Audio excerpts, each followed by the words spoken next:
Les patients qui sont opérés ici de leur épaule sont immobilisés durant 1 mois. Et il y a une seule chose qu'on leur demande de ne pas faire, c'est de lever le bras sur le côté ou vers l'avant. En revanche, ce qu'ils ont le droit de faire, c'est ce qu'on appelle une immobilisation relative. Donc quand ils sont dans des moments plutôt calmes chez eux, qu'ils ont envie de lire dans leur canapé, qu'ils regardent la télé, il ne faut pas qu'ils hésitent à sortir de la telle et soit venir poser leurs mains sur la cuisse ou sur la coudoir, sur le coussin qui est à côté d'eux. Et puis il ne faut pas qu'ils hésitent à bouger le coude, à venir le tendre, le plier, parce que lui, il va bien, donc il faut entretenir ces mobilités-là. Pareil au niveau de la main, il ne faut pas qu'ils hésitent à bouger les doigts.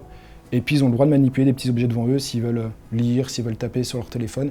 Ça, ils peuvent le faire.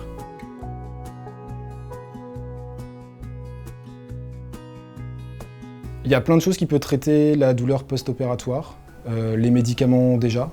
Donc là-dessus, c'est plutôt suivre les ordonnances médicales. Après, si les patients veulent, il y a des petits gestes de détente qu'on appelle le pendulaire par exemple, qu'ils peuvent réaliser. Où il ne faut pas qu'ils hésitent à mettre de la glace, sinon sur leur épaule. Les signes d'alerte post-opératoire de petite ampleur, on va dire, c'est si sur le moment les gens vont un petit peu trop loin, que leur épaule commence à râler, à faire mal, c'est que ce qu'ils sont en train de faire, c'est trop tôt et c'est pas adapté pour leur épaule.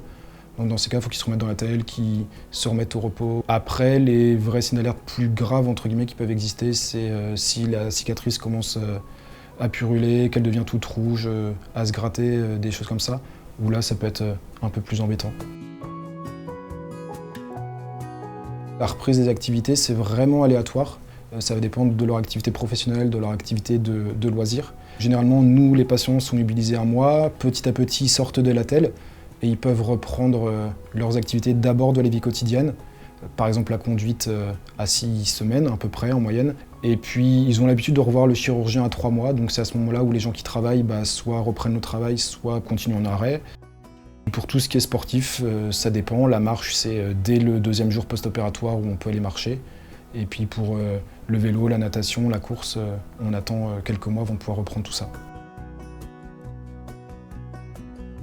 Pour assurer les patients au quotidien, il ne faut pas qu'ils s'inquiètent dès les premiers jours.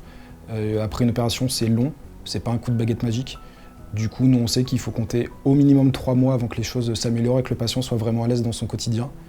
Et puis, pour ce qui est plus sportif, travail manuel, etc., ça peut facilement aller jusqu'à 6 mois, 1 an. Il y a un critère à vraiment prendre en compte, c'est le temps qui va faire son affaire et qu'il ne faut pas s'inquiéter tout de suite.